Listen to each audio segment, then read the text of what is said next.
Program Makanan Bergizi Gratis atau MBG merupakan salah satu program pemerintah yang digagas Presiden untuk meningkatkan gizi anak di Indonesia dan menciptakan generasi yang sehat serta cerdas. Namun, di balik tujuan mulia tersebut, muncul dugaan kasus korupsi yang justru menghilangkan kepercayaan masyarakat. Dana yang seharusnya digunakan untuk kesejahteraan rakyat dan untuk memenuhi hak anak memperoleh makanan bergizi digunakan oleh oknum tertentu.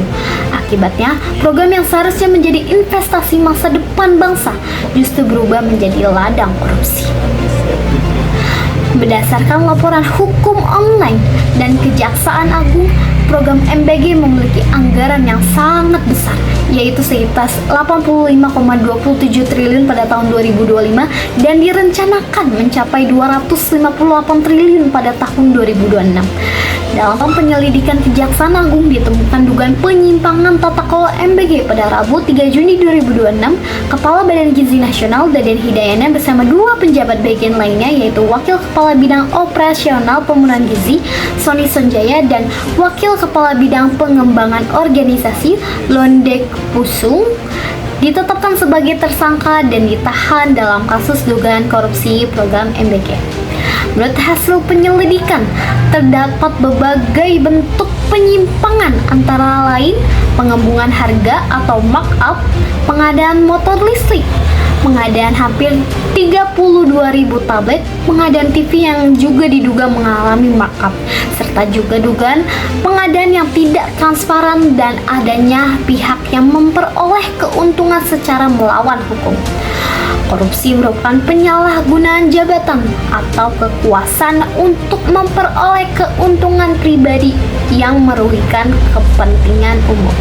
Dalam kasus MBG, dugaan korupsi tidak hanya mengakibatkan kerugian keuangan negara, tetapi juga merampas hak anak-anak di Indonesia. Secara hukum, menurut laporan yang ditulis oleh Kejaksaan Agung, korupsi makanan bergizi gratis jerat pada pasal 604 junto pasal 20 huruf A atau C Undang-Undang Nomor 1 Tahun 2023 tentang KUHP junto pasal 18 Undang-Undang Nomor 31 Tahun 1999 tentang pemberantasan tindak pidana korupsi. Selain melanggar hukum, tindakan tersebut juga bertentangan dengan nilai-nilai Pancasila. Sila kedua, kemanusiaan yang adil dan beradab dilanggar karena hak anak atas gizi yang layak menjadi terlambat. Sila kelima, keadilan sosial bagi seluruh rakyat Indonesia juga dilanggar karena anggaran negara tidak dinikmati secara adil oleh masyarakat yang berhak menerimanya. Kasus ini menunjukkan bahwa lemahnya integritas, kurangnya transparansi, dan lemahnya pengawasan dapat menyebabkan program yang berjalan dengan baik kehilangan tujuan utamanya. Agar kasus serupa tidak terulang, diperlukan beberapa langkah penting. Pertama, seluruh penyelenggara negara harus menerapkan nilai-nilai integritas yang dikampanyekan oleh KPK seperti jujur, adil, bertanggung jawab, disiplin, mandiri, sederhana, berani, peduli, dan kerja keras. Yang kedua, pemerintah harus menerapkan clean governance atau tata kelola pemerintah yang bersih melalui transparansi anggaran, sistem pengadaan yang terbuka, audit berkala, dan pengawasan masyarakat. Ketiga, setiap penjabat yang diberi amanah wajib memastikan kebijakan yang dibuat benar-benar sejalan dengan tujuan dan memberi manfaat kepada masyarakat.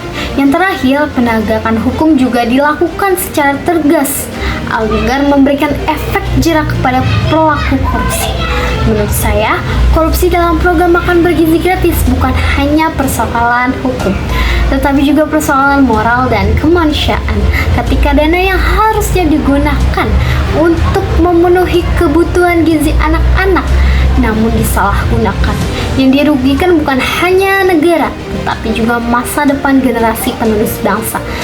Sebagai generasi pemuda, kita harus berani menolak korupsi, menjunjung tinggi kejujuran, dan ikut mengawasi penggunaan anggaran publik. Program makanan bergizi gratis merupakan investasi bagi masa depan Indonesia. Oleh karena itu, program ini harus dijalankan secara transparansi, akuntabel, dan bebas dari korupsi. Mari kita bersama-sama menjaga amanah rakyat, karena setiap rupiah dari anggaran negara harus kembali kepada rakyat, bukan menjadi alat memperkaya segelintir orang.